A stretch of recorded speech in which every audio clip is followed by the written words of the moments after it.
If you had to make a choice, do I race on Le Mans Ultimate or ACC? Which one do you pick?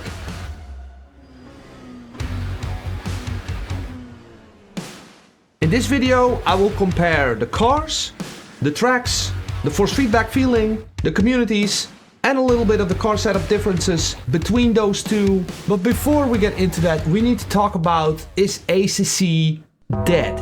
And that is such a stupid thing to say, because it isn't. If you look at the Steam charts, there's still like massive amount of players on PC only, and that is even excluded with the consoles, because people play this on console as well. So it's not dead. Some influencer might have said, oh, it's dead, but it isn't. People play this. People are new to sim racing, play this. And it's absolutely great when you're new, because you're not infected by doing this for thousands of hours. And that is the first problem with ACC. If you're in it for 1,000 hours plus, like me, then where's the new content?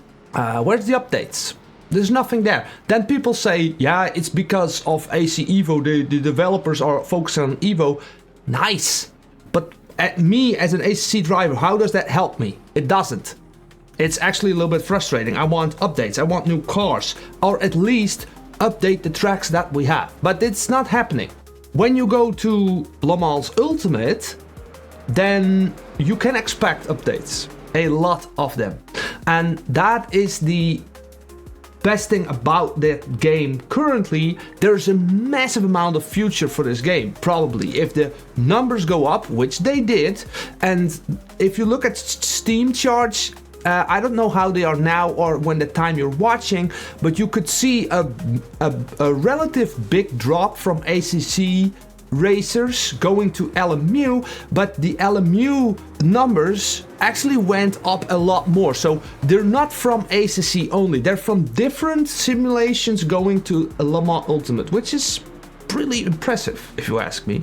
Now let's get into the driving feel ACC compared to Le Mans Ultimate. To really summarize this perfectly, which is impossible, but let's talk about the amount of information you have on ACC would be like pretty limited, but I do get a great feel on the car overall. I can feel weight of the car, and I'm like, there's really some predictable aspect to it. It's also a little bit limited. There's a lot of stuff I would want to feel, but I just don't feel that. Now, if I go to Le Mans Ultimate, and this is especially vital when you're coming from ACC and you're going to LMU, because it's a big shift. The force feedback is, you cannot compare those two. I think they're both great, but they're both great in like a hot blonde or a brunette suicide girl. They're both great, but they're completely different. It's like a choice, yeah. What do you choose? So what I feel in Le Mans Ultimate, as for the driving, I can really be aggressive, and the steering wheel is, if you're coming from ACC, it's kind of borderline, the force feedback, but it feels to me that I need to be way more thoughtful on how I drive the car in Le Mans Ultimate. And I get a lot of feedback from the steering wheel what the car does, but as for an ACC perspective, I get the whole information of the car in every speed. And then Le Mans Ultimate, on the slow corners, I'm lacking some information. And this is especially, like, I think this is still the best in the GT3 cars, maybe GTE, but when I go to the hypercars, and especially the prototypes, the LMP2, I lack a little bit of feeling. So, but then again, maybe they update that. Then we're gonna talk about cars. The cars. What do we think about cars? Well, let's just make this comparison. For the GT3 cars, if I go to ACC and I look at the GT3 cars, I get the feeling that, like, I want to only do the GT3 cars. I don't I tested out GT2 and GT4, but they're not really sticking. And I don't know about people who drive GT4 or GT2 or the Porsche Cup, but there's like a handful of people that are really liking those GT4 cars at least. But if you go to Le Mans Ultimate and you pick the GT3 cars, then there's also a massive audience really focusing on hypercars in LMP2.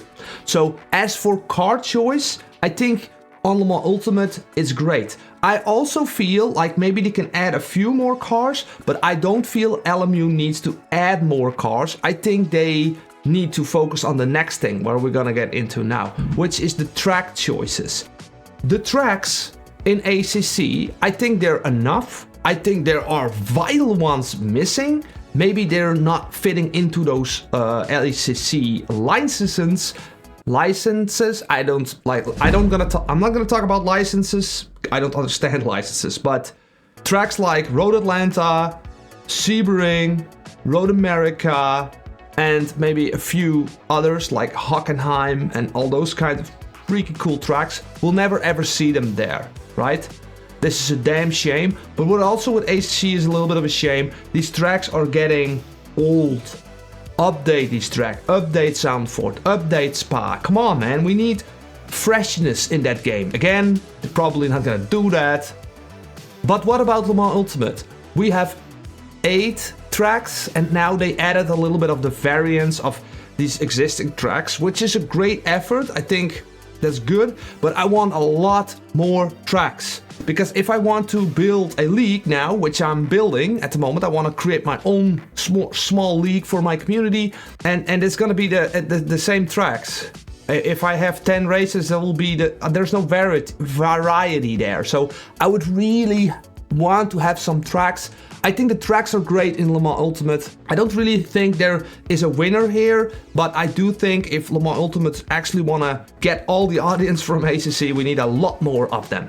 And if you're liking this content this far, could you please hit that like button? And if you're interested in these kinds of topics or just to get more into the loop of what I'm doing, check out the description. I have a free Patreon and newsletter there, so check it out. Then we're gonna talk about the communities.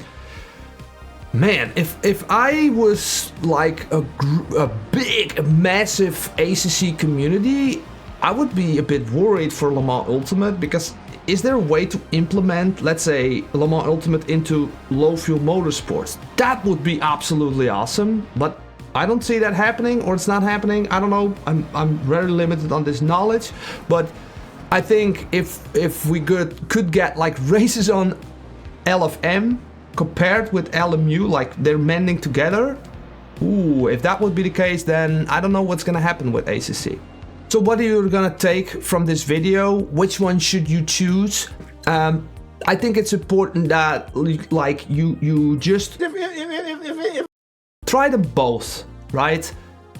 Don't make it a religion. If you like the one over the other, that's fine. I think it's okay. I like them both, but my curiosity.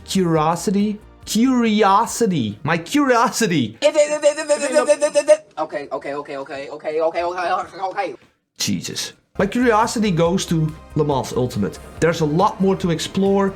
The driving feels really intuitive, and again, also car physics are way better. And then we need to talk about car setups, which is my obsession, really.